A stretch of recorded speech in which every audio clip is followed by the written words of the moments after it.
This show is part of the Deluxe Edition Network. To find the other great shows on the network, head over to thedeluxeeditionnetwork.com. Hold on, stop.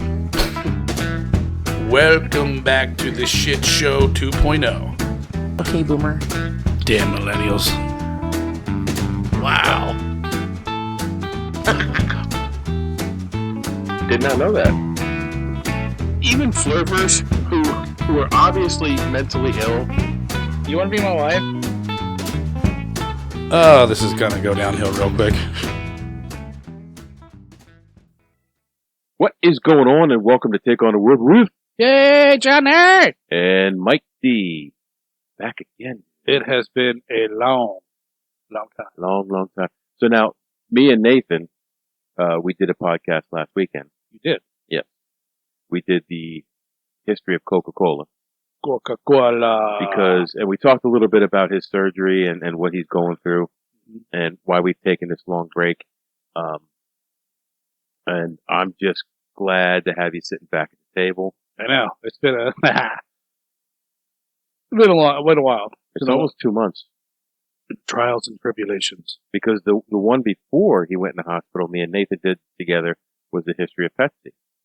Yes. And you weren't here for that either. That's funny. That's how you started it. You ended with an American soda product. So I call that my Where to Come From series. Me and Nathan did phrases, where they come from. We did Pepsi. We did Coke. We have a couple more sodas we're going to do. Just because there's some interesting stuff with the sodas. Yeah, absolutely. The John Pemberton, who did Coke, who made Coke, he was a Civil War colonel. And the reason he came up with the idea for Coke is because he got slashed across the chest, almost died, and became a heroin or an opium addict. So weird. That's crazy. That's how it started. That's how Coca-Cola started. So that was his choice of drink. Well, no, what he did was he tried to make a tonic that had cocaine and wine. And then Prohibition was welling up in Georgia. So he changed it to the cocaine, and the cola nut. Oh, okay. And that's the formulation that he came up with, and it was a tonic that's supposed. I want that goddamn Frenchy wine in my shit. It was called French coca wine. Came with a white flag in it. Yeah, that's what I said. You should have been here, bro. Yes. It was like, I give up. So we talked to give up tonic. We did. It helped him give up opioids. He surrendered. So we talked about that. I also I talked that we're going to be doing the show we're doing today, and I also have someone coming tomorrow. Oh, that's right. And my buddy Herb is coming tomorrow. Now his might air before this one. That's fine. Just because. And that's still on? He's still coming. Sweet. And we're going to do a movie review of the movie Prey. We normally don't do movie reviews per se. And you said you watched that, right? Oh yeah. Yeah, I'm going to watch it again tonight. Right. Don't tell me anything about it, because I want to watch it. Oh, dude, it's on Hulu. You have Hulu? I think I do, yeah. Don't tell anyone. I'll give you my log on. Yeah, because I signed up years ago to get one show. Well, see, that's what happened with us. And I don't think I ever deleted it. Nathan brought up a movie that he wanted to watch. It was called 2067. And he's like, 2167, whatever the hell it was. Anyway. Yeah, that's that movie we were talking about. Right. So, I looked it up. It was on Hulu. So it was like $12.99 to rent the movie. Or $10 a month. Or $12.99 to get ad-free Hulu for a month with a month free. So I got 2 months of Hulu for the same price as just buying that movie. So I got the Hulu. Well, that's how they get you, because then you forget about it. I won't forget. God damn it. I won't forget. We just got our electric bill with the air conditioning running. So, what you drinking over there, buddy? Hey, it is my favorite time of the year, bro. Well, almost. I think it's a little early yet, right? It's probably about 3 weeks early for these beers to come out. But I'm fine with that, because the longer they're out, the longer I drink them. All year long, for all I care. Yeah. This is Warsteiner Oktoberfest. Wouldn't it be pronounced? Are the W's pronounced with a V? Warsteiner. Warsteiner. Anyways, Warsteiner. Oktoberfest. They had the God, it smells so good. they had the HB Hofbrau Oh, did they? Oktoberfest. Did they? Not in the big can though. If they had the big can, I would have got the big can again. That one was really good. Yeah, I like that one. So I've had this before, but I honestly don't remember what it tastes like. I've never had this one. So let's Well, tip let's take a sip. this Cheers. back and cheers. Welcome back, bro. Grab me.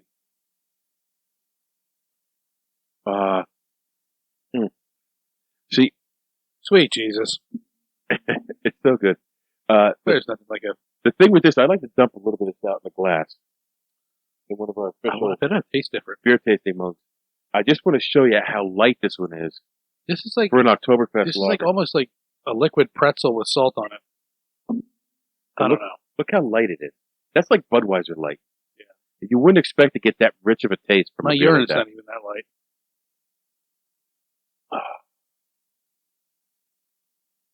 that. Is it better out of the glass? It's just good. You're like, nah, care. I'm on my sixth one. Shut up. Oktoberfest is absolutely my favorite style of beer. Yes, same here. I've brewed more Oktoberfest than anything else that I've brewed. Actually, it's an We should go on an October quest. it's an award-winning beer that I've brewed. I brewed my Oktoberfest. It got second place in lagers.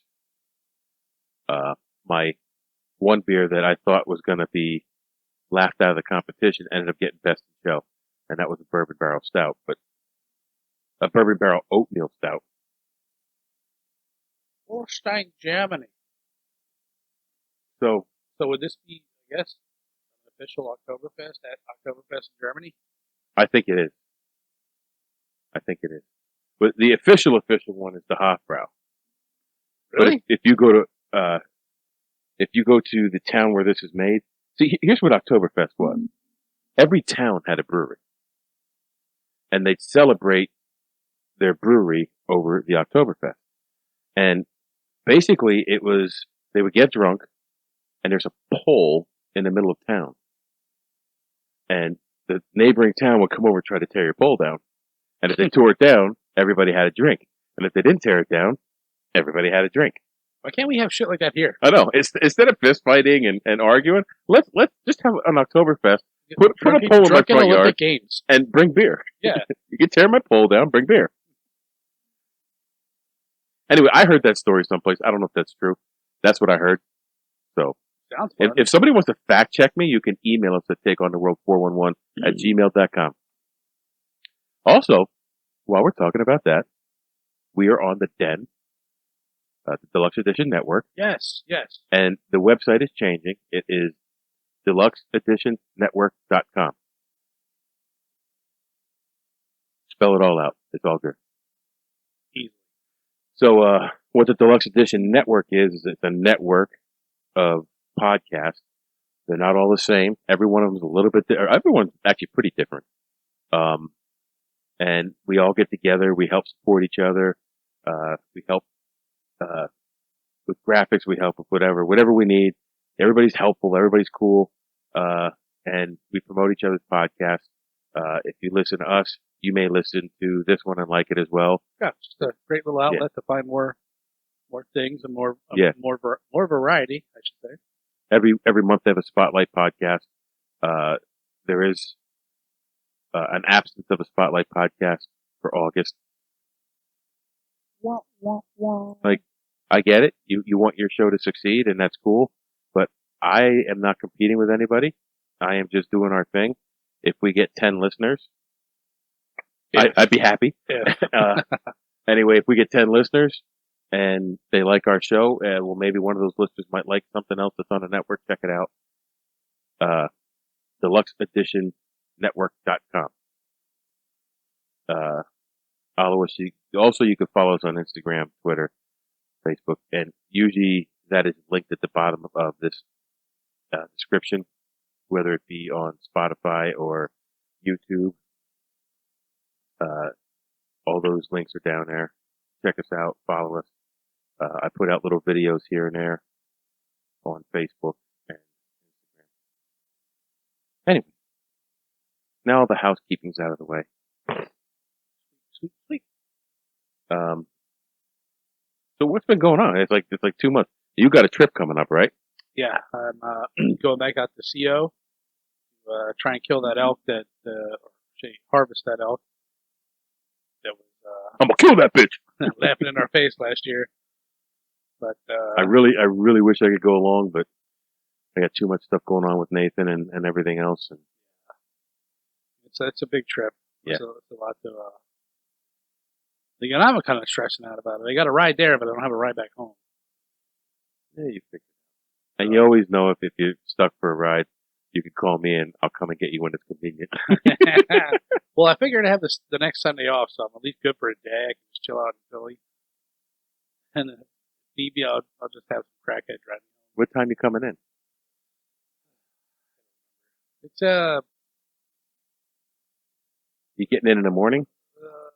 no, I think it's like 5. Oh, you could call. I could come down for you. If you don't find someone, you know I'm there for you. And you can buy me Royal Farms when we're leaving. I'll buy you all the Royal Farms you want. I love this beer. So tasty. And I found like some of the breweries around here have Oktoberfest, and they're not malty enough for me. Yeah. Like I like that rich malt Like it's flavor. like you shoved a fucking pretzel in there. Yeah. Soaking into pretzel overnight. Yeah. Well, that's how the last one came out. Like Yeah. the first day we tasted, I'm like, it's not substantial enough for me. If it tasted like a little bit, but that was like 2 weeks out of the brew. Ooh, I wonder if But a we month could, out of that brew, that was yeah, fucking it definitely aged better. I wonder if we could do like a breakfast Oktoberfest. How do you make it breakfast with maple syrup and bacon? Yes. No. Well, not maybe bacon. Maybe just like it's already sweet enough, but maybe just a hint of like Hint of maple. a maple or something. Honey. Honey. Thing is those are both fermentable sugars. So That might like really affect the flavor. it could really change the flavor. And like when you add lactose isn't a fermentable sugar. So it heightens the sweetness without changing the Everything ABV else. or anything else. Well, I know, like Germany, they don't have. I don't think they have maple syrup in Germany. What? Or I'm sure they could get it now, but so someone I used to know, they would eat a stack of pancakes and they would put butter on the pancakes, sprinkle sugar over top of it. I'm like, that's weird. I'm like, don't you want maple syrup? I'm like, no, I like it this way better. And they said when they were in Germany, that's how they ate their pancakes. Instead of syrup, they would sprinkle sugar on it. When Lexi was there for the soccer tournament in Austria, they don't make a normal breakfast. Like they catered to the American kids that came over, and they tried to make eggs and sausage. Yeah, you were saying. And she said it was so greasy because they just didn't know how to make it. Yeah. That she would get sick to the stomach from it. I wonder if she remembers pancakes with sugar on I bet she does. it. I wish she had come down. She's here. I don't know. You know how these kids are these days. Damn kids. She probably has plans. Anyway, did you see the back of this bottle? Brewing water, or ingredients. Yeah. Brewing water, 4 ingredients. barley malt, hops, hop extract.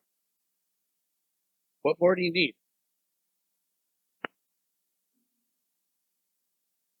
So, Colorado, you go to Colorado. Yeah. On the elk hunt without me. Without you. You're going to miss me. I will. Bro, I'm going to miss you a lot. I hope you and your dad have a good time. Send my love. Yeah, your dad was just, and Kat was just so cool. Yeah. Like, they're cool as shit. So. Plus, I just got a email from Left Hand. They're having their Oktoberfest celebration. Oh, really? Yeah. Oh, man, I'm going to have to stop down there. Now it's definitely not going to be the same. How am I gonna scoot away? Like, Yeah, Mike wants to. yeah, Mike. Mike told me to I'm go gonna look. Skype Mike at left hand. Yeah, I'd be sitting here with a bottle left hand, and it's not the same, bro. Man, they're so close too. Yeah. Well, now they're not because they moved Yeah, but they're not that far. that far. A bunch of fucking booze hounds like us. Yeah, dude, We'll go to fucking Florida for booze. I've driven much farther for booze. So Hey, wait, did you ever find that Misfits booze? no, never found it.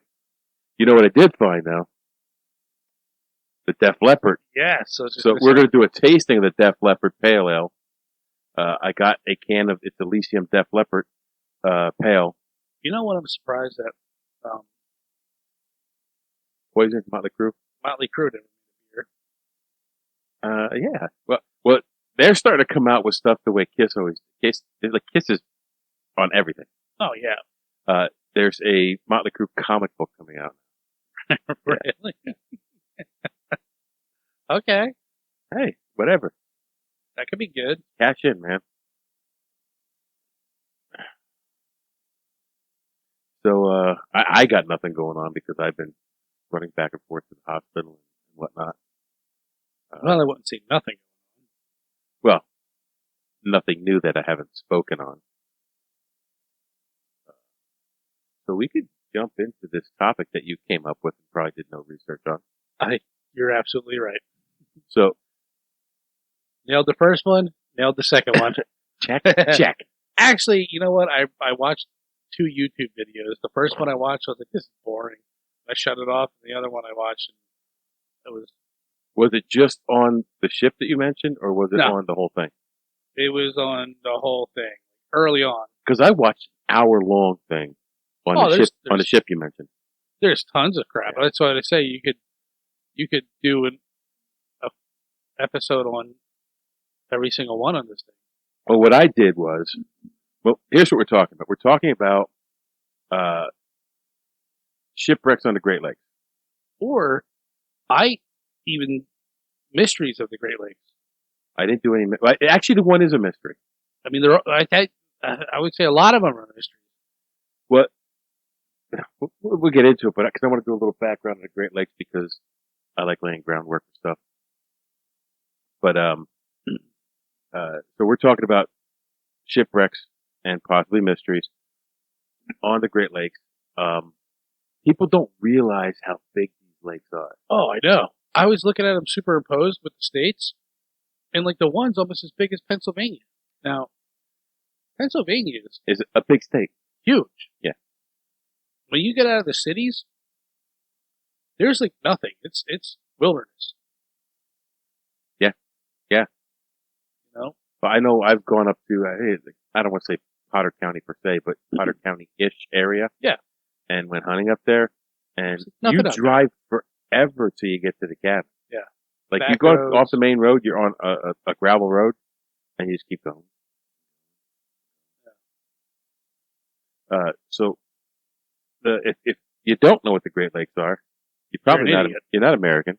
Huh. But it's a series of interconnected. No, wait. If you don't know what the Great Lakes are, you're probably from West Virginia. I'm pretty sure. I'm going to tell V you said that.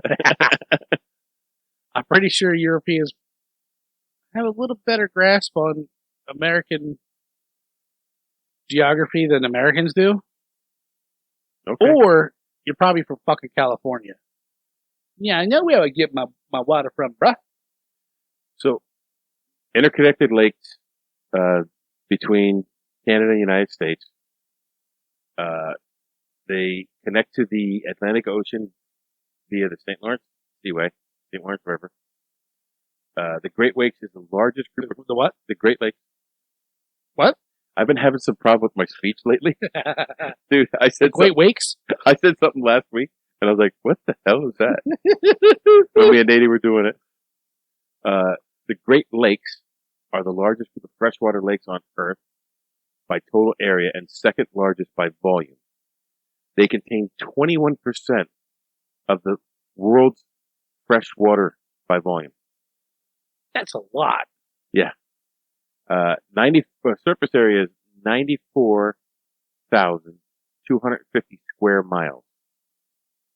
We don't need the volume in cubic miles because Who gives a shit? The next largest is that lake Baikal. Baikal?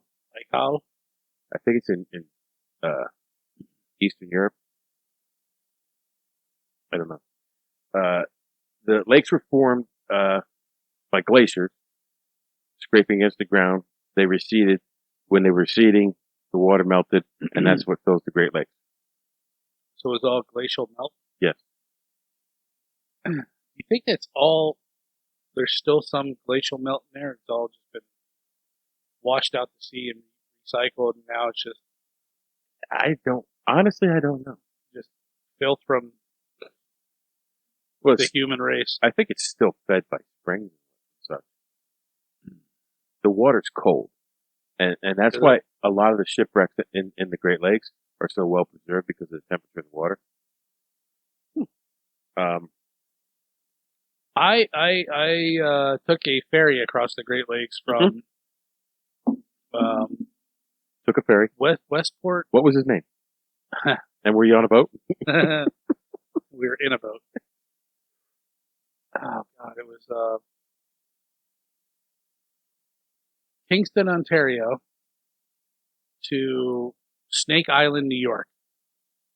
I believe it was called Snake Island or Sand Island, Dog Island, one of those three. I'm pretty sure it was Snake Island, but oh my God, it took like you could drive your car on the ferry, right? And that's what we did. And That's called attempted murder. it was 3 or 4 hours across the Great Lakes, chugging along. And then we get to this little island in New York, and this like hobo like is parking your cars, dangling off the back of it, and over these churny little seats. I thought we were going to capsize for sure. That part where we got to New York was sketchy as hell. But never again. That was just. It was way too fucking long. I don't know. I think I'd like that. It was for the experience. It was cool, but I don't think I'd ever do it again. It wasn't that cool. I've never taken my car on a ferry. Yeah. I've taken it on the auto train, not a ferry. So the lakes are a major source of transportation, migration, trade, fishing, and there's a huge biodiversity in the lakes. And if I'm not correct, don't we get like a lot of our drinking water from the Great Lakes? I would think we did because 21% of the Earth's fresh water. And they supply like the rest of the world with drinking water. You say they ship it out? Yeah, I think I read a saw a documentary, like conspiracy thing where they were going to shut off the Great Lakes and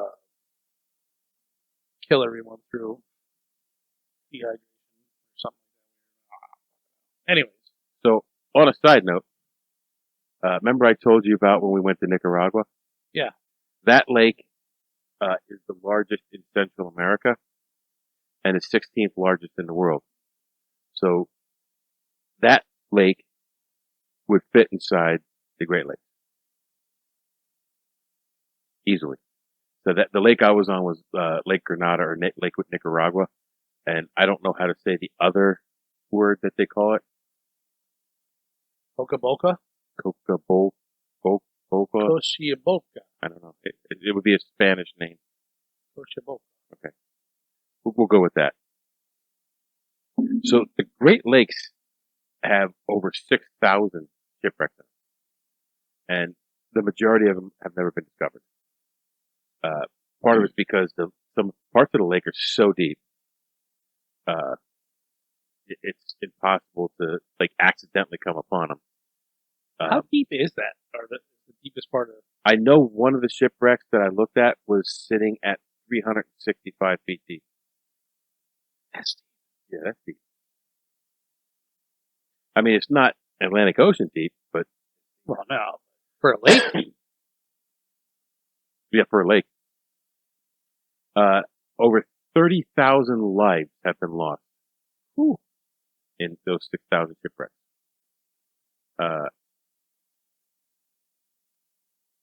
There's it's estimated there's 550 wrecks in Lake Superior alone, and that at least 200 of them lie along Lake Superior's shipwreck coast.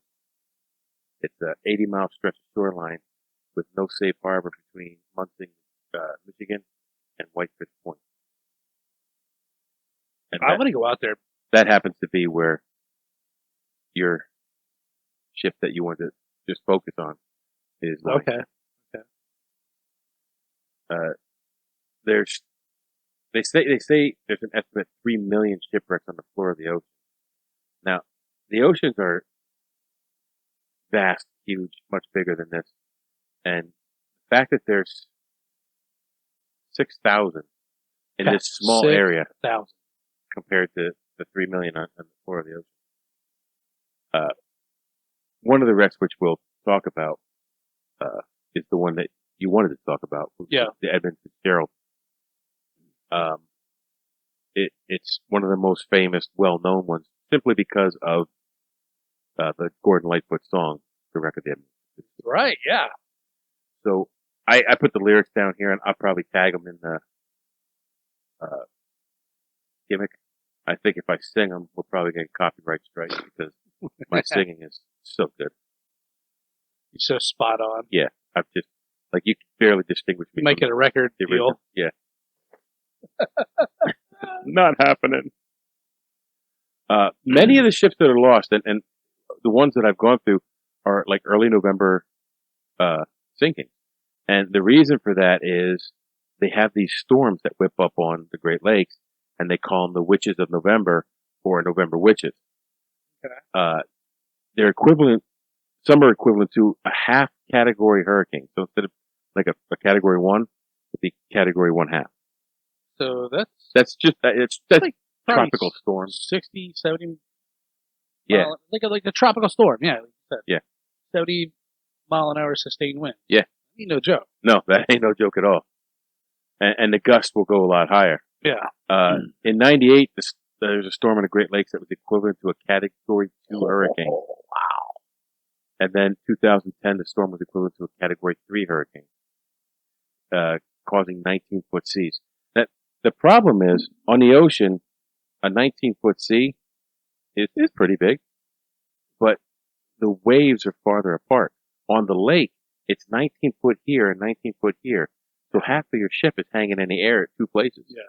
That's what I heard years ago. Was the ocean or storms on a lake can be way worse than in the ocean. Not saying the ocean storms are nothing to sneeze at, but you have them splashing off the sides and coming back, and it adds to the ones.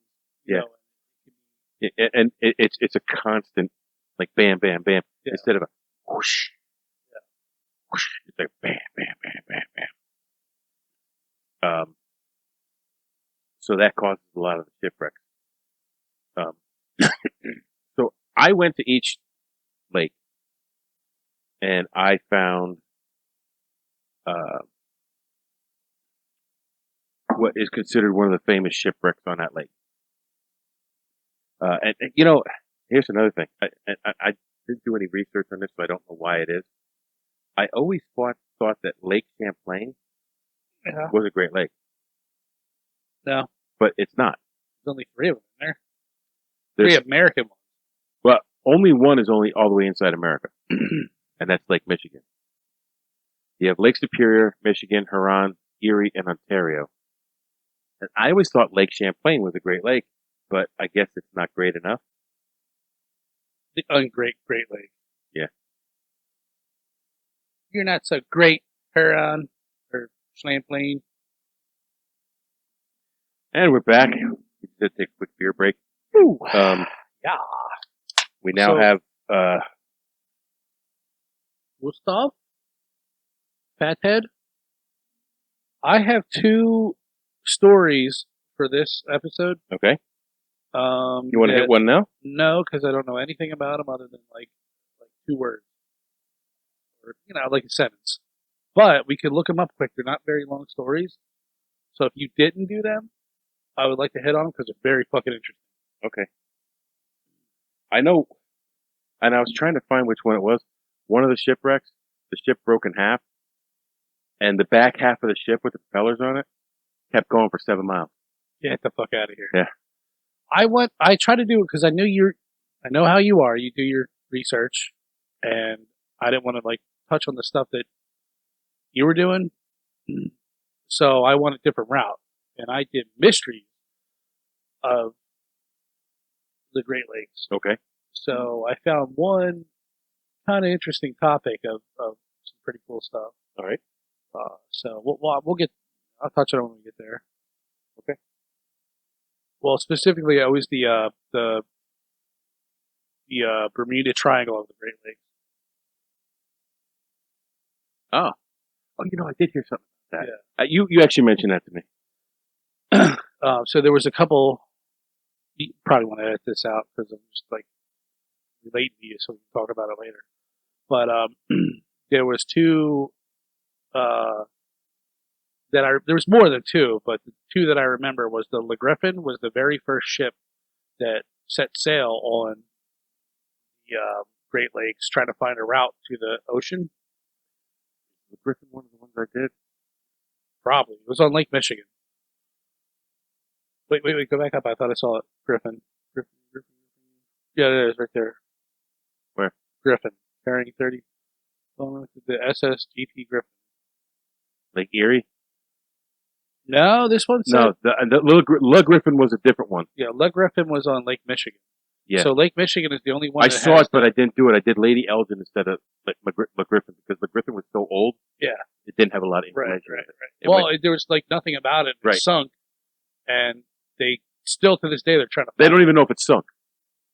They think that maybe the sailors just took the ship and the cargo and left. Oh, okay. I did see that, so we can talk about that.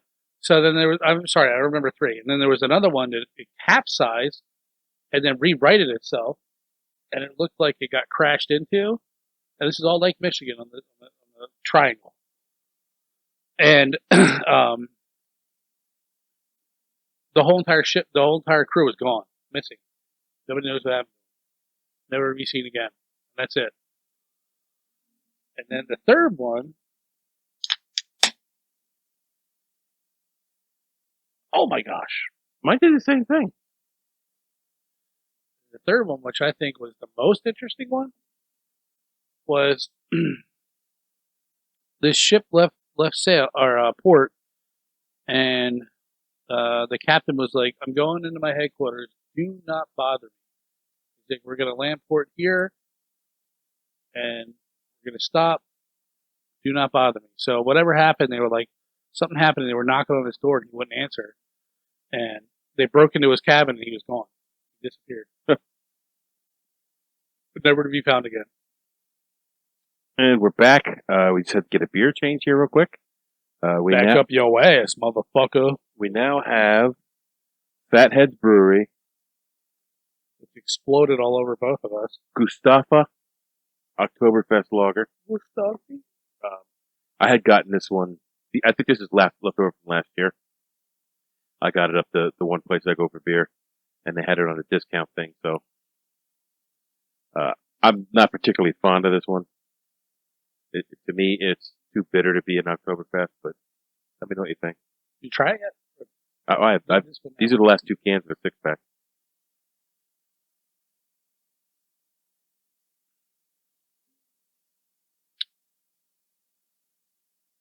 I get more Pilsner than I got a little Oktoberfesty-ish thing there going on. yeah, there you go. Enjoy. They tell you don't like it. I'm just say I was so disappointed because it's my favorite style and it didn't hit the spot for me. Anyway, so you were talking about Yeah, it's a little hoppy. I agree. yeah, mysteries on the Great Lakes. So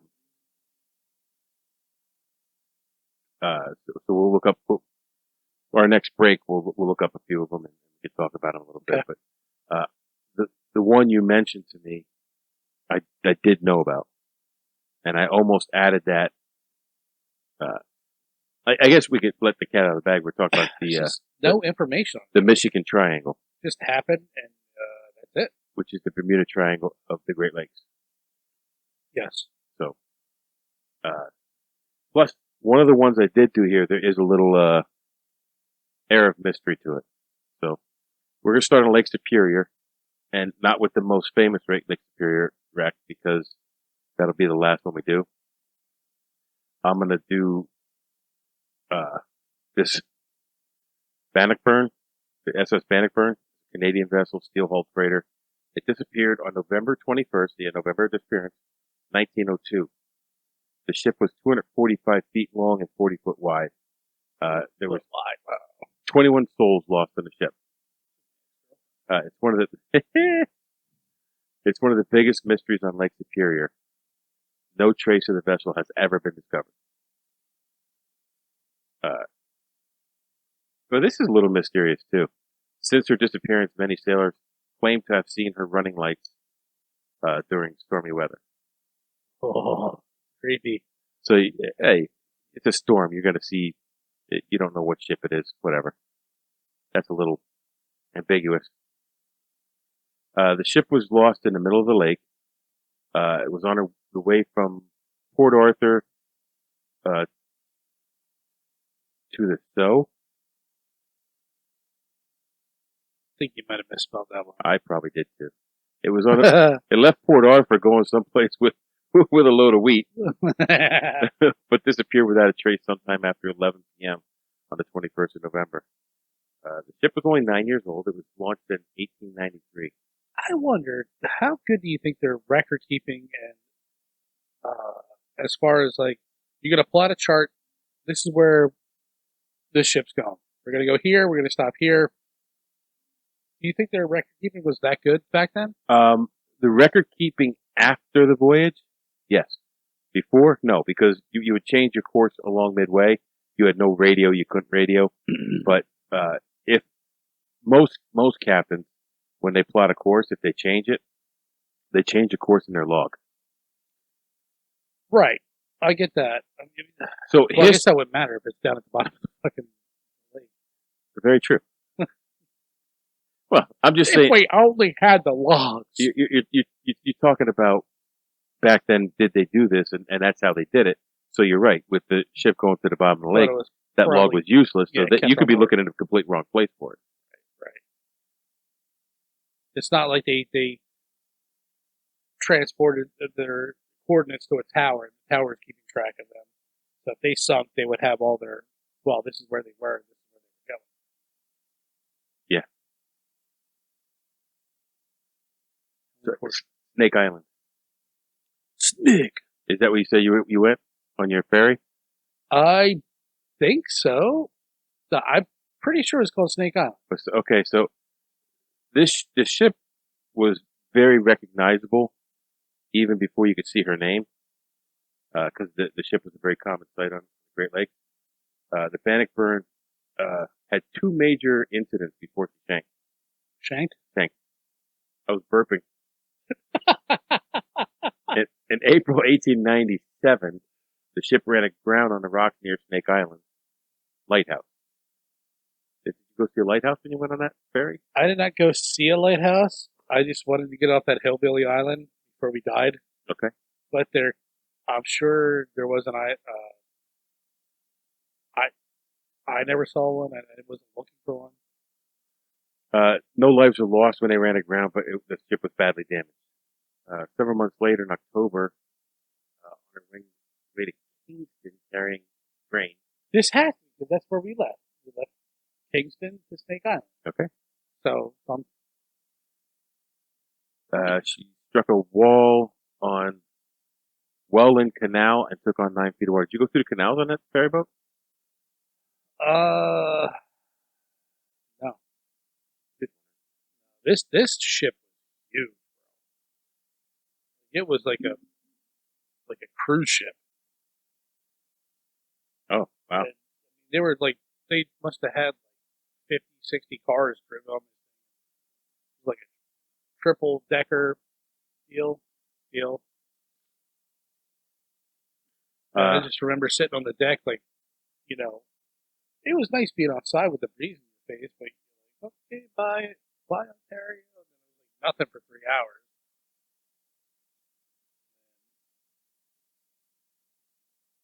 There was nowhere to go. The seats were terrible. It was like, on a bus. It was like bus seats. Oh yeah. It wasn't like meant. It's weird. But that's how the auto train was very uncomfortable, unless you got a sleeper car. Yeah. So on November 20th, 1902, one day before her final voyage, the ship ran aground shortly after leaving Fort William and turned back to port. No apparent damage, and they left again for their journey on the 21st.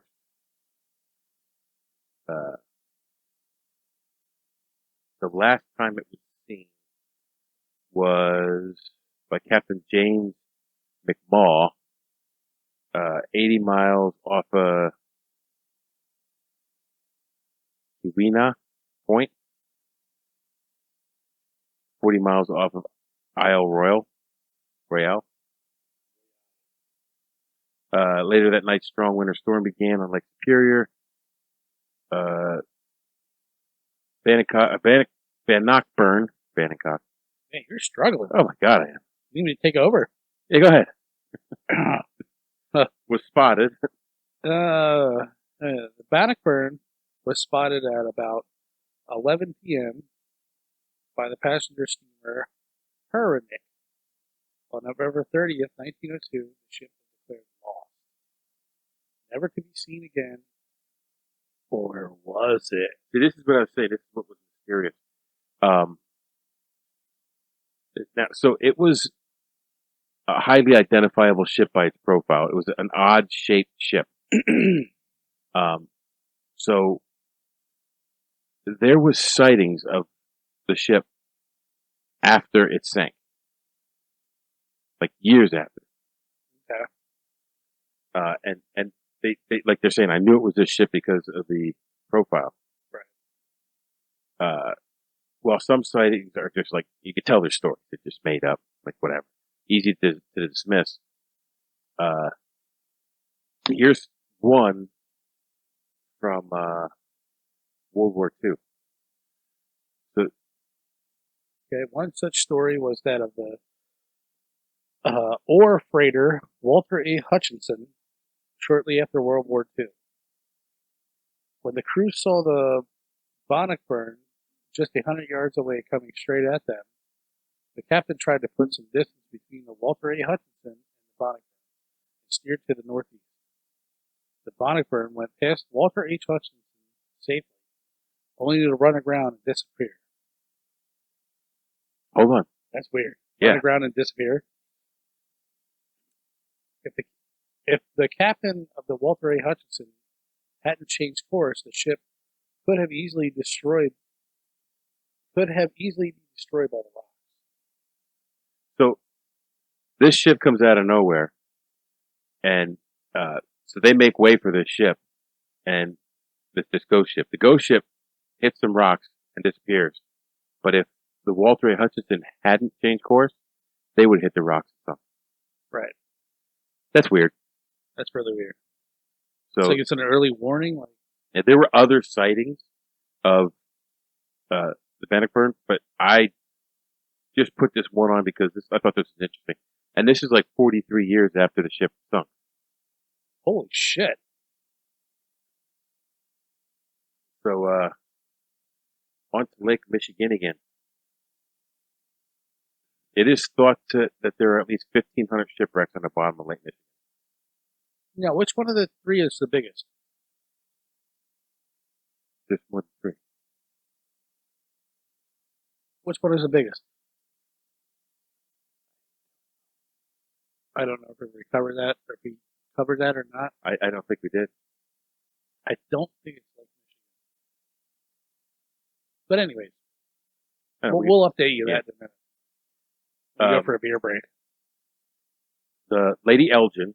Now there is another ship that was lost in the Great Lakes that was Lord Elgin. Or no, it wasn't lost in the Great Is it Lakes. Elgin or Elgin? Elgin. There's a Lord Elgin, and like I'm looking up stuff for Lady Elgin, and I'm like, Lord Elgin, what the hell? That's not it. But I think it sank someplace else. Anyway, Lady Elgin was a side-wheel paddle steamer, and what? Yeah, you know the kind you saw on the Up and down like the Mississippi Louisiana River. with the Yeah. wheels on the side, the paddle wheels on the side. It was a luxury cruise ship. Double-deck Woodhull boat sank off the shore of Port Clinton, Illinois, which is now Port Sheridan. Saturday, September 8th, 1860. The Lady Elgin got caught in gale force winds and was rammed by a poorly lit schooner, Augusta of Oswego. Yeah, Oswego. So I think Oswego is the. I forget what the three ports are for the triangle. Okay. I picked this one because this is the largest loss of life on the Great Lakes, and for a long time it was the largest loss of life for any ship. I believe, yeah, 1860. It's the largest loss of life on the Great Lakes for sure. The ship kept no passenger manifest, but they lost at least 300 and as many as 339. 98 of the crew and passengers survived. The wreck was discovered off the waters of Highwood, Illinois in 1989 and lies between 50 or 60 feet of water. That's so shallow, isn't it? I don't know. You tell me. You're a diver. 50 or 60 feet is not that deep. I've been that deep, easy. Yeah. Really? Yeah. I've been 75 feet. So that's relatively. Just like that. That's all it takes. Yep. You hit by a schooner, and One schooner. I don't know if this is the one where the back part of the boat went 6 miles. I don't remember which one it Fucking was. schooners. But me and Nathan were listening to Disasters on the Great Lakes, and we heard that one. In the Lady Elgin's short life, it was sunk, it was raised, refitted, it was Don't cut you off. Flashing. yeah, it was stranded on a reef, and it was damaged by fire. Jesus Christ. This is interesting How do you about. catch fire in a storm? But no. This is all before this happened, like in the boat's history. Oh. So that was like a pleasure cruise liner type thing. Well, what they were doing is the night that it sunk, there was a political rally that was mostly Irish politicians on the now cruise. that explains everything. So there were so many Irish leaders, political leaders killed. The Germans became the leading ethnic group in city politics because of it. Are you serious? Yes. One of the survivors on board that was on board, he was a drummer with the band, and he stayed afloat by floating on his drum. Jesus Christ. I wonder what this drunk Irish did. If you want to scuba dive this wreck, you have to have special permission to dive it. And you'll find that with some of the more popular wrecks, or the more high-profile wrecks, the families believe that that's their final resting place, and Don't disturb it. don't disturb it. And I get that. I get that, but at the same time, like, I like scuba diving, so. They come up with humor bone. Yeah, look what I got. Well, what had happened is one of the wrecks, they went down, and I'm not sure which one it was, but they went down, and they found, this was years later, they found a perfectly intact body. Because the water's so cold, it preserved it. And what do you mean, like skin on it and everything?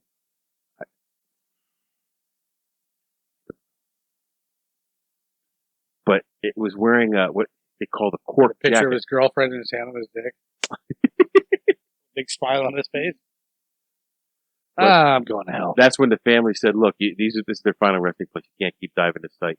So they went down for one more dive that was sanctioned, and they raised the bell from the ship, and they took a replica bell down, same size and everything, with the names of all the victims on the bell, and they placed it back into the same spot. You know, I don't know how I would feel if I died at sea. When died my, I don't think I would want you to disturb my bones. But you shouldn't touch nothing. But like, if you can't dive the ocean because someone died in the ocean, the whole ocean would be off. Well, I think a lot of the problem too is you got a lot of people want to ruin it. Like, I want to take something from this, and then everybody takes something from it, and then it doesn't exist anymore. That would suck. You know, it's like going to visit the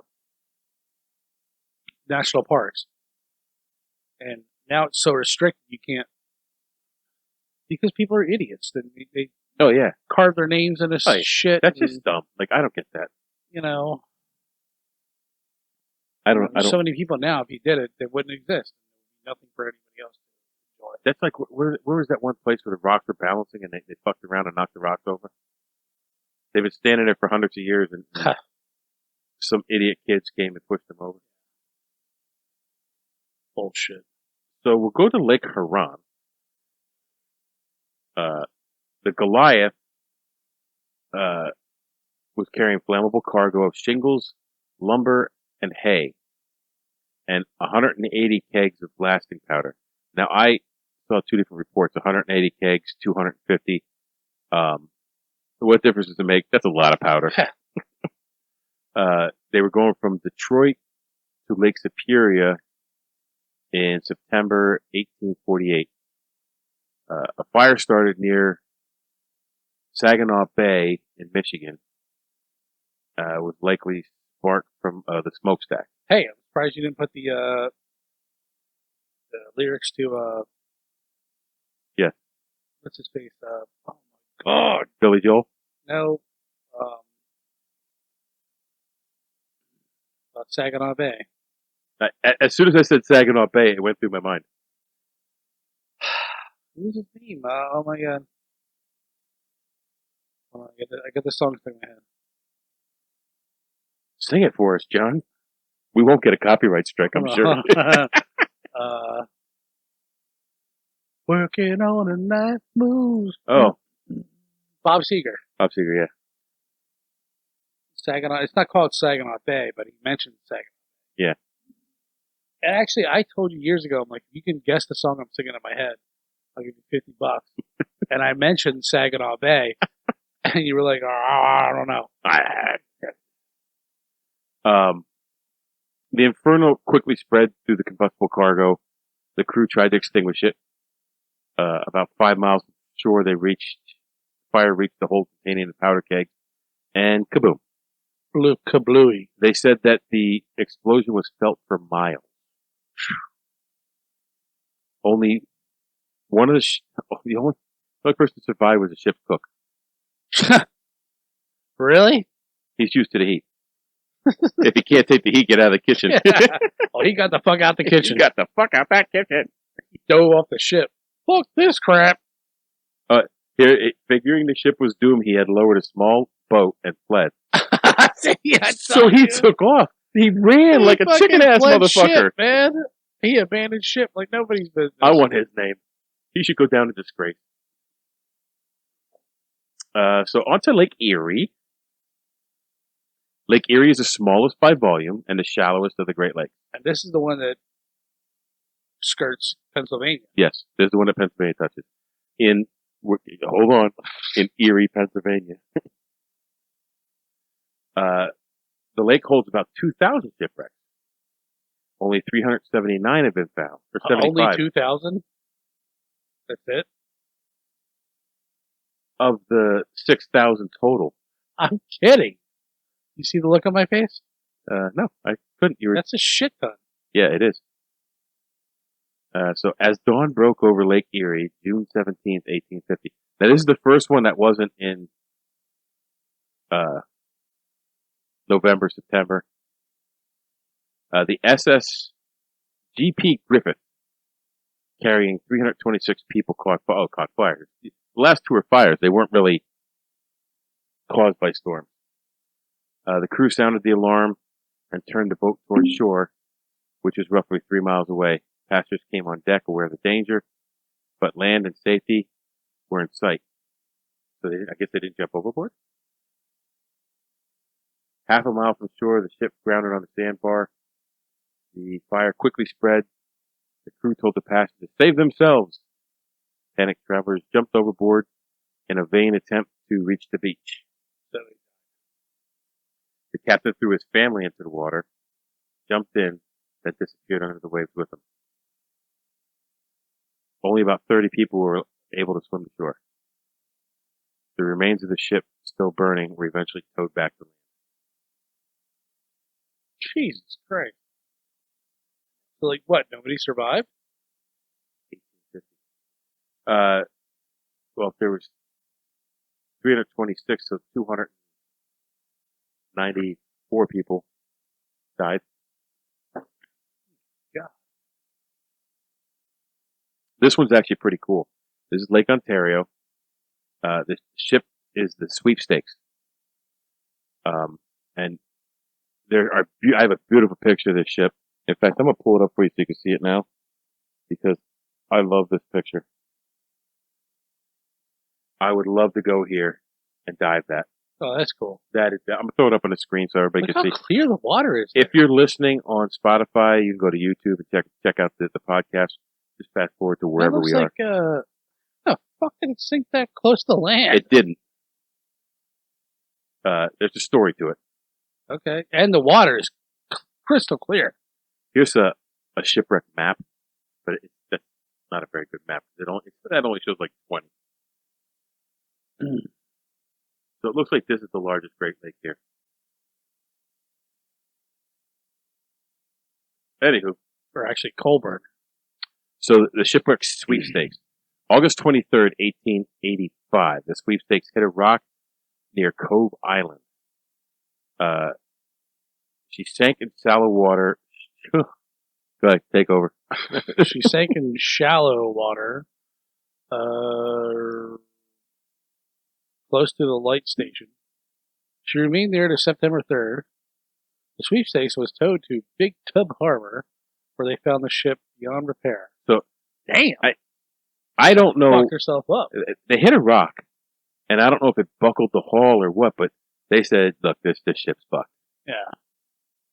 They stripped her of all rigging and equipment and sank her in her present location. That's how she got that close to shore and that shallow. That one you can scuba dive.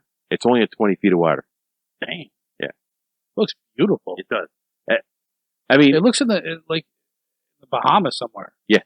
Yeah. But that water's cool. That water's cold. Her cargo was coal, and that was salvaged on a later date. Yeah, they came back and emptied the hull. The coal's not gonna. It doesn't matter if it gets wet. So they just came back and got it. Yeah. Pick it up, let it dry out. Yep. Oh, shit. But when they bring coal out of the ground, they wash it. Okay. She sits just 20 feet on shore. Yep. And we are to the sinking of the probably Edmund. most popular one. It's the most well known because of the song, I think. Also, this ship was a very well known ship. There was a lot of fanfare when this ship was launched, but if I remember correctly, the launch did not go off without a hitch. I guess they tried to crack the champagne bottle, and they had to hit it 3 times, and that's supposedly bad luck. And I guess that held true. This is the sinking of the Edmund Fitzgerald in Lake Superior. Now,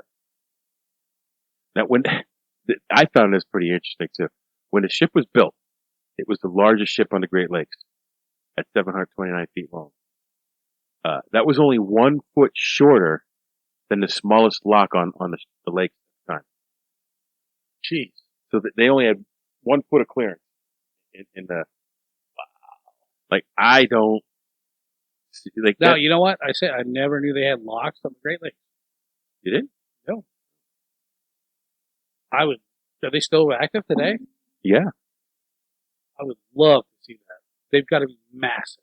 Actually, when I went up to my sister's, the St. Lawrence River is right there, and there's locks near where you can see the locks operating from. Yeah. I've seen the locks in Canada before on Hey, the Rideau Lake and going down the system to Smiths Falls. And the ones at Smiths Falls are really impressive, but they're not 729 feet long. Impressive. Yeah. It's going to be massive. I would love to see that. Anyways, go ahead. so this was a very noted ship. Everybody would take note when this ship would pass. Other ships would stop and look at it. When it would pass by points, there would be people on the shore looking at the ship. And the captain at one point was Peter Pulser. He would play music over the loudspeaker as they passed other ships. And I think I heard on one of the things that Oh, yeah! he would actually sing on the loudspeaker if he saw people on shore. I know. Are we going to get a hit now? What's that? Are we going to get a hit? Yeah, we probably, yeah. Copyright strike. I mean, what would you play when you're cruising down in your big ass ship? Kickstart my heart. You shoot fucking fireworks off the side of it. That'd be so awesome. Out of my way, Crotchstein! So this Captain Pulser was a very popular captain. He was like everybody's buddy on the ship and like very friendly to everybody. But the ship had several collisions with other ships and the locks. Now I understand it hitting the locks because it's so freaking big. Yeah, there's like no room for It barely fit in. She said. So she didn't say it to you. Captain McSorley took over the ship, and he was a much different sort of captain. He was very well respected. No one disliked him, but he was very businesslike and Tight. Yeah, he ran a tight ship. You were expected to do your job, and that was it. So on November 9th, 1975, little Mike D was 5 years old. Huh. The Fitzgerald left Superior, Wisconsin for a steel mill in Detroit. Now, I heard that the weather when they were leaving dock was calm and clear. Yeah. Okay. So the Arthur M. Anderson was captained by Bernie Cooper. They left a little bit before the Fitzgerald, but it's a slower, smaller ship. But the Fitzgerald and the captain of the Anderson maintained some radio contact throughout this journey, and that comes in key when she disappears. At one point on the 9th, the gale warnings were issued for the southern Lake Superior, and both the captains decided it would be a good opportunity to change course, go toward the northern part of the lake where they could get some shelter from the northern shores, and head to Whitefish Bay. Yeah, Whitefish Bay, and they would be safe in the bay at Whitefish Bay. So it was early on the 10th that the warnings were upgraded to or a gale warning was upgraded to a storm warning. At its peak, the winds reached 70 to 75 knots, and the waves were swelling to 25 feet. That's huge. Phew. And again, like we said, the waves are so close together, it just kept battering. Very double every time we hit. Yeah. And McSorley had noted that was the worst seas he had ever seen. Both captains decided they were going to Whitefish Bay. I already said that. 3:15 p.m. Anderson noted that the Fitzgerald was passing dangerously close to the shore off of Caribou Island. Just after that, like 15 minutes later, the Fitzgerald reported to the Arthur Administrator that he was taking on water, and he had some minor damage. The ship was he didn't say he was taking on water. He said the ship was listing, which to the captain meant he was taking on some water. Right. And I remember that part. That the show off Caribou Island. When they did the investigation later on, they found that the beacon on Caribou Island was not working, and neither was the lighthouse light. Oh, that's a big deal. So that could be how he got so close to shore, and one of the theories is he hit rocks there, but there's a couple theories of what happened.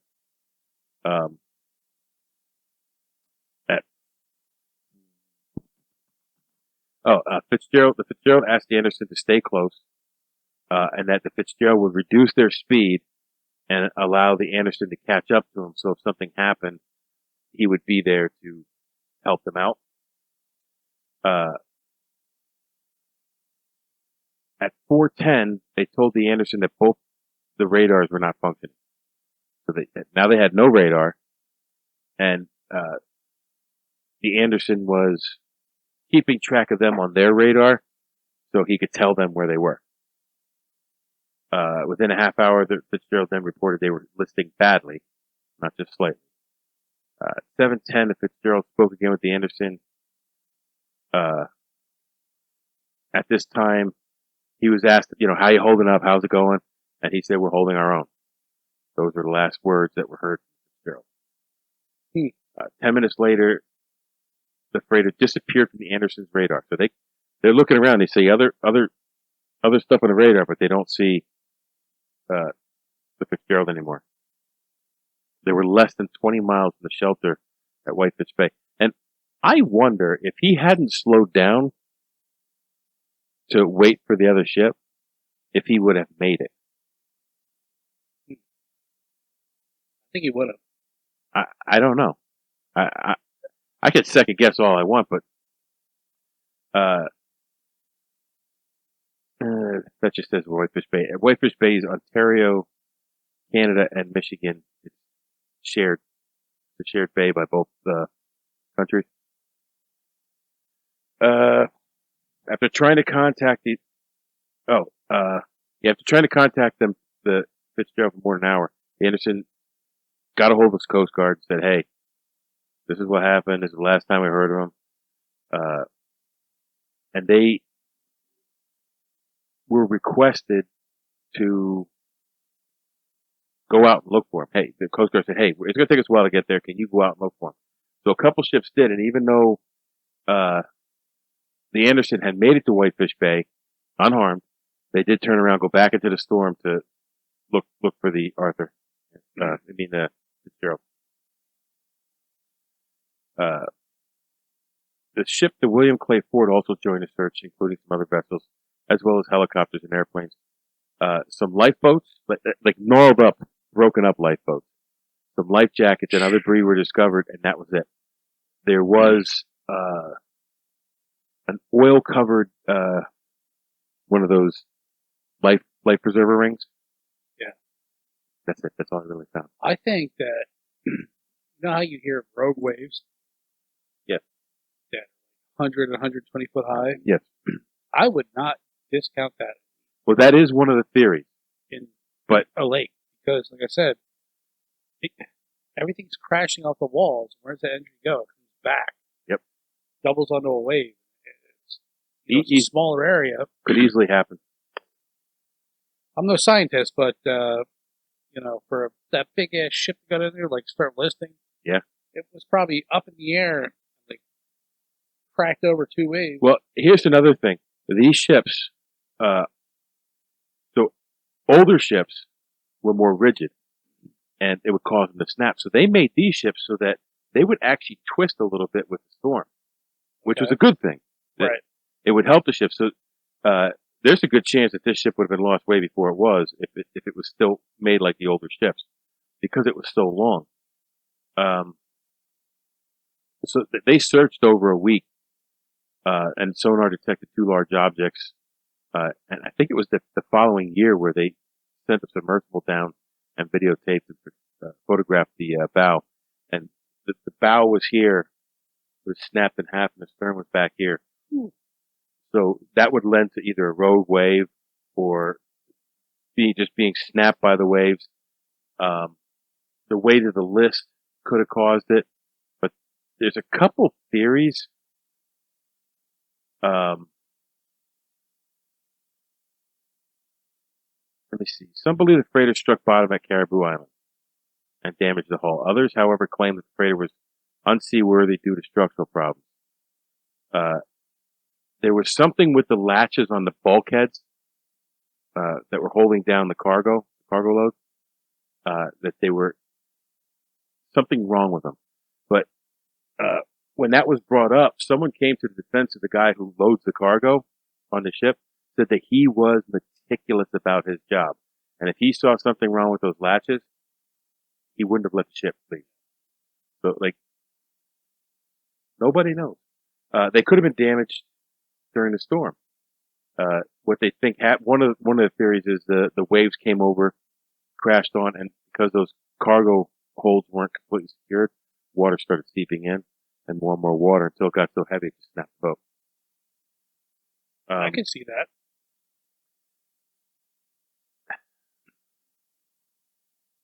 Some blame a rogue wave.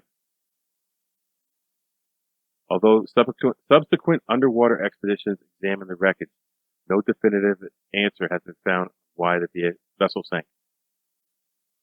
Here it is. In 1994, an expedition discovered a body of a crewman, which was located near the bow, appeared to be wearing a life jacket, and actually what they said, it was a cork jacket. That's what it was called. This is the one where they removed the bell. So they say they found this crewman. Now I don't know if they found the skeletal remains of a crewman, or if they found a perfectly preserved specimen of a crewman, or what. It doesn't really say.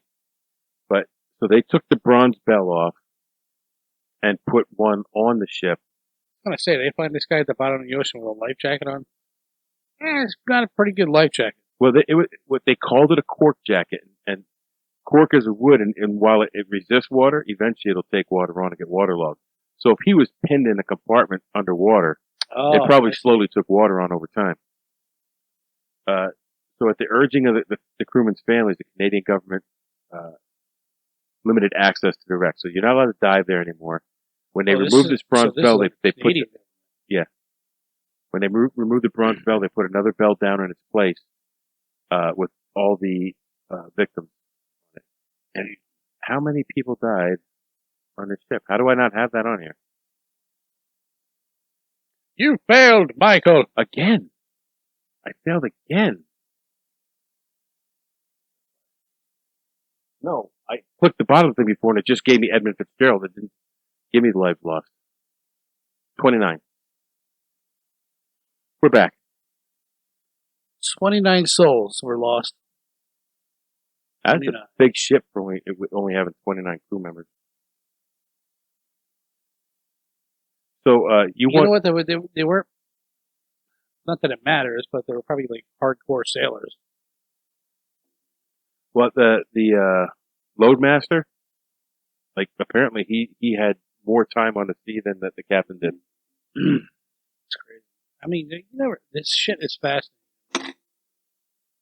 Just the mystique of nature and what happens on the sea. It's not really the sea, but it's so big it could be. Yeah. You don't fuck around with the water. I've been on a storm on a lake. What they tell you to do is get your vessel close to the shore. Just go slow as you're chopping up and down. That way, if you sink, you're close to the shore. But that's why they took the ships to the northern shore, because if the storm's coming down from the north, it gives them a little protection from the Yeah. storm. Even if it's coming from the south, it's that shore and gets pushed up. So you wanted to talk a little bit about the Michigan Triangle. The Michigan Triangle. There was three specific. There was the Day Griffin, which They Griffon. a little blip. Now you said something about it being the first ship that. That was the first ship that sailed on the Great Lakes, and I guess they were trying to find a route from the Great Lakes to the ocean. Right. For trading, whatever all the shit they did back then. And it went down mysteriously and was never again. Okay, so now I heard an alternate story to that. Yes, this is interesting. I did So- not hear this. The Le Griffin made port and dropped off some of the crew, and they swapped out some of the goods that they had, and then they were going someplace else, and the ship was never seen again. So some of the crew was at port, some of it was on the ship. There could very well could have been. I think the time of year was November that the ship was lost, so it could have been one of the winter witches. But there was speculation that the crew that was remaining on the ship just took the ship and the cargo and took off. It's like a pirate crew. Yeah. I mean, I wouldn't doubt that. That should happen. Who would have known? Nobody knew that lake at all, or the lakes and the routes. So who knows? There's like nothing written about it. Right. Just, they set sail and disappeared. Yeah. Never to be seen again. And then there was another one. God damn, I wish you could listen. It was like in the early 1900s. And just put on there Lake Michigan captain disappeared. 1937.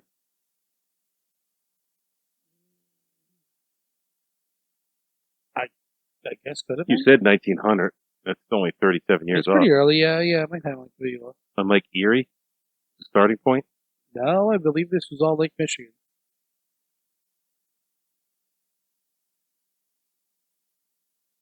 Yeah, But okay. even stranger. O.S. McFarland was making its way across Lake Michigan to its final destination, Port Washington, Wisconsin. He was coming from north to south.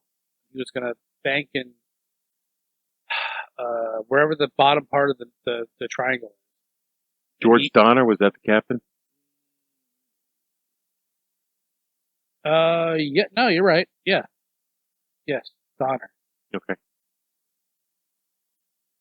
So it says they were transporting 9,800 tons of coal from its starting point in Erie.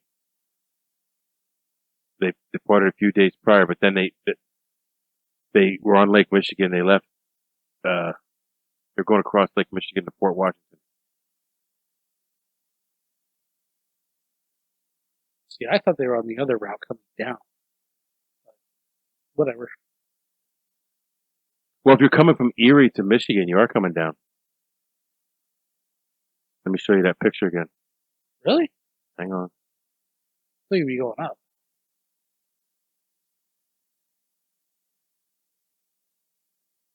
So,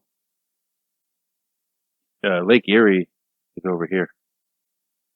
I don't know which one of these, but so you have to come down. Which one's Lake Michigan? This one.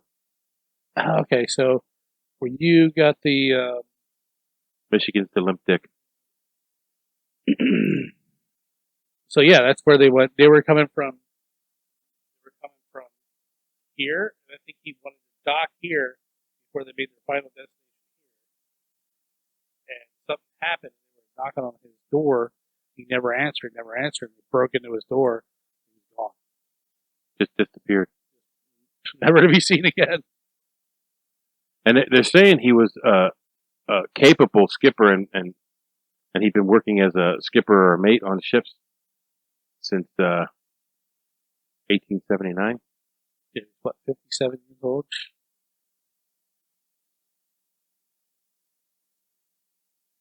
Who knows? Maybe he just got suicidal, jumped out the freaking portal. Here it is.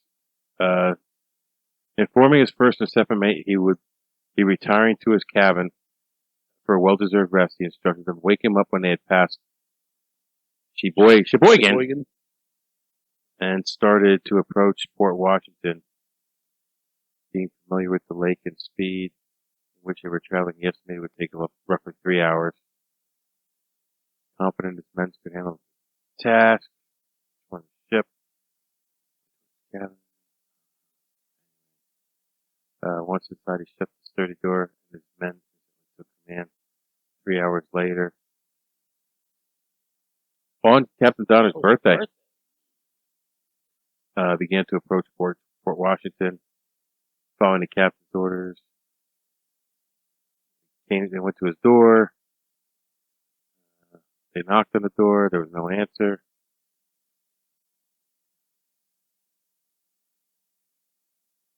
Made the decision to enter the room.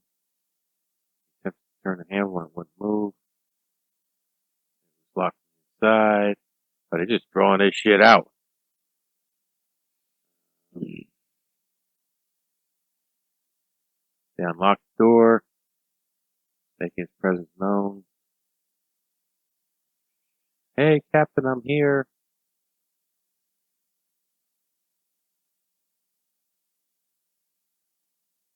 It was an empty room, that's it. Yeah. Gone. That's weird. To win. Gone. That's weird. And they never found out what happened? Oh, I didn't read about it. Damn. That's crazy. Crazy. What was the other one? You said there was 3. I don't remember what the third one was, but I can think of another one. This might have been it. There was a thing I watched on people going to Lake Michigan, and they just swim because it's a good, nice day in the water, and they get caught in riptides. And one guy says, I didn't think there were riptides on Lake Michigan. Or whatever lake, I didn't believe it was Lake Michigan, Erie, whatever, the Great Lakes. They all have riptides. And he goes, I was swimming out there, and he's like, I got pulled out. And he goes, I went on my back, and I tried to float. It was like 5-6 foot waves crashing me. Like I was going to die. Like, oh crap! Like, this is it. And he went down for one last breath, and a kayaker came across and lifted him up on the boat. Yeah. Saved his life. And like 2 or 3 hours later, a 16-year-old boy went out and he drowned in the same rip current on the same beach. Wow. And so he started a thing to make people aware of rip current, like hanging signs on Lake Michigan and all the beaches that this is a rip current, how do you defeat it, wear your life vest. Try to make people aware. He got married on the same beach, and the 16-year-old boy's mother contacted him and said, thank you for making us aware. And nobody knows it's a thing. Just shows you how powerful the waters are. Well, I got a first-hand look at the Great Lakes because when I was in the Navy, we had boats that we took out for training and shit. And I remember the one time, it was wintertime, I walked down to the shore behind one of the schools and you walk down to the lake, and actually it's springtime, the ice was starting to break up. And you could see these humongous chunks of ice, like pushed up on the rocks at the side of the lake. And when I say hunks of ice, I mean like 4, 5, 6 foot thick. And like, I just remember I was in awe of how big those ice chunks were. Like, I thought I only see something like that in the Arctic. Right. Not here. Not Chicago. Not in Illinois. Yeah, but I mean, it's nothing to be toyed with. you've seen 6,000 wrecks. Yeah. 30,000 lives. But that's just what they can. I'm sure there's probably more than that. 30,000 lives, and I don't even know if they account for the people that get sucked in. They say every year people get drowned in those lakes. Not even on a ship. They're just going out on the beach, going in the water. Look at those waves. That's on a lake. Yeah. So this is not your mom and dad's lake. Hell no. Anyway. So, we took on Great Lake shipwrecks and some mysterious shit that happened up there. There's so much more. And before I finish this, it's just good to be back. I know, right? It is.